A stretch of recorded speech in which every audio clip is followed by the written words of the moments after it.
This is my 1985 Alumacraft $3,500 bass or budget bass build. I bought this boat for $2,000. Needed quite a bit of work, probably more than quite a bit. But I'm into this for about $3,500, and I think that it's as good as really anything I get on the market, practically for brand new. Redid the trailer, completely restored the boat. Got Eva foam decking, which I'm on the fence whether or not I like it. It looks nice, but it's kind of tough to keep clean. It collects dirt and dust very easily, but it cleans up nice.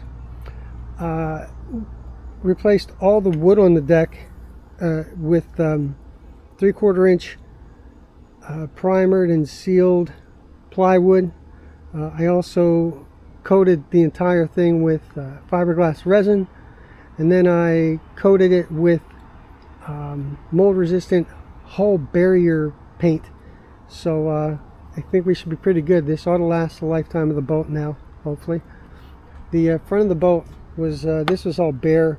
There were so many holes in it. I put grip tape on there. That really worked out well. It covered up the holes and also makes it a lot safer whenever you're trying to get on and off. I used that here on the trailer as well. This right here is a 2x12, and I'm using this as a step. It's perfect. One really cool thing with the boat is I put the ramping clamp on, so you just drive up and it automatically clamps the boat on. No need to winch it up. I use the winch strap for safety though, just to make sure we're no issues. The boat did come with these seats.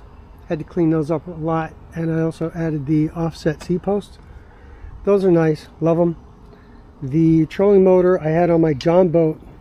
I sold my John boat, built that last year and sold it once I finished this build. With this build I tried to make everything modular, so everything plugs in. This for the trolling motor, plugs in so I can remove it easily.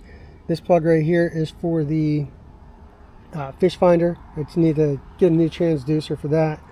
On the other side you can see I've got a switch for the tilt, for the motor tilt, and got the USB, or not USB, cigarette lighter plug-in. This right here is just a little hatch, so you can kind of store stuff in here. That goes all the way up. I had to cut all this out for a rod storage. It only had a little hole right here, and I think it went to right here as far as the rod storage went. So this worked out really well. Added rod holders. It's great. I was going to put storage here and fill this in, but I figured it was nicer to have that open. Again, the seats came with the boat. Cleaned those up. Worked out really well.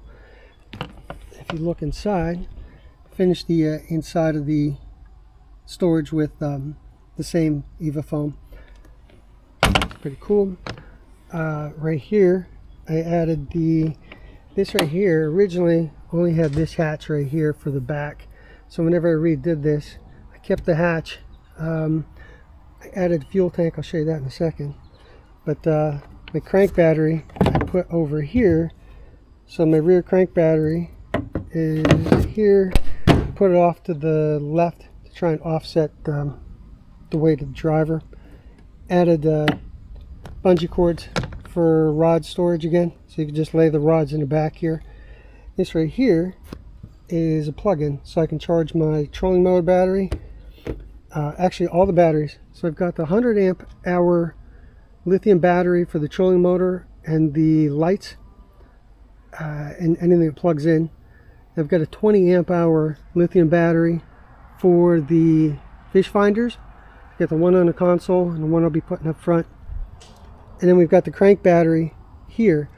I ran chargers and an extension cord all the way through the back, and they all tie into here, and I plug in right here and it charges everything at the same time, so I don't have to charge anything separate.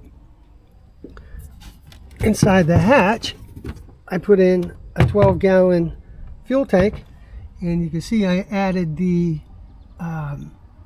fuel sending unit, and that's how I get a gas gauge. So I've got a legit gas gauge instead of having to pop this open and look at the gauge there.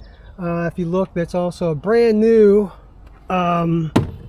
trim motor My fault. I accidentally burned up the other one by trying to we were trying to put it up and down at the same time, and caused it to burn up, the original one. The aftermarket one I think was $150, but the OEM was $600. The aftermarket works, it's fine, but it is loud. The motor, 50 horsepower, 2-stroke, didn't have to do, well, like I said, I didn't have to do too much work to it. I had to replace the starter. I cleaned the carbs out. I replaced all the fuel lines, good fuel lines, don't get the gray one, I found out. And had replaced the spark plug wires. There was a short. I also added this switch right here for the tilt, so you can use the transom saver. A new steering cable. I replaced every wire on the boat. Every wire. I need it to be reliable. I want it to work. You could tell that the wiring was not good prior. Installed a hatch on this side just to have access to the hoses and stuff if you need to. I did put all the original foam back in for that was in the boat whenever I redid it. So the foam is on the sides here, and I used the closed cell foam anywhere else I could, just for extra buoyancy if needed. Same thing underneath the seat here. If you look, we've got replaced the console, the entire console. This was, well, it was gross. It was from 1985. I used the carbon fiber vinyl, put in a car horn. I had an extra car horn, so I wired that up. Got USB, cigarette plug adapter. This right here controls the fish finders, that switch. I've got redundant bilge pumps, so I've got an automatic bilge pump. I leave that on auto all the time, but I also put in a manual and replaced the aerator and everything for that. Here's the tachometer and the fuel gauge. New steering wheel came with the steering cable. One of the cool things I did was put 2 battery switches. So the rear one is for the rear battery, the crank battery. The front one is for the trolling motor battery. But these are two-way, so I can divert power to either one if needed. That's kind of it for the most part for the boat. So here's where I built this in for the battery. So my front battery is the trolling motor battery, and fish finder batteries are inside of there. I added another bungee so you could put the poles in, and the tips will go inside the thing there. New cleats, put the fold down cleats. New running navigation lights. I did put the lights on, so I put lights inside of the boat as well. I've got some underneath the seats. Got them on the back deck. The cabin lights are really neat, definitely worth it. Top speed right now, I think I ran 33 miles per hour. Can't complain. I had to retweak the carburetors quite a bit. Repainted the trailer, added LED lights. We take this boat out about probably about 4 times a week, I suppose, where we've been fishing.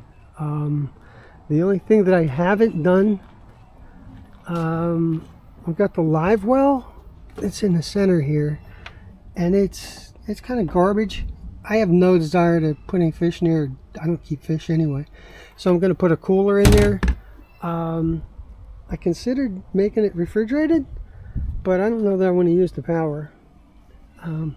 So that's it. $3,500 for my bass boat build. I think you could actually get away with maybe a little cheaper. Like I said, I replaced everything. All the ports on the side I replaced. All the pumps, all the wires. I really replaced almost everything in the boat. With the all the switches, I used Deutsch connectors, so it's again modular, easy to connect, disconnect. swap out LED, everything. Just try to keep it simple and hopefully reliable. I believe if you were to get a low boat, I think they're 100% aluminum. That would probably be a little easier than this build. That said, the beam on the 16-foot is about a foot less than this, so that makes a big difference as far as stability. And for me, I was looking at one, the motor I didn't feel as good, or would have been as reliable. This one's not been too bad. You know, really big difference working on this versus a car. Outboard motors are definitely not easy or convenient to work on by any means, but you know, a lot of lessons learned. But overall, I'm very happy with my boat.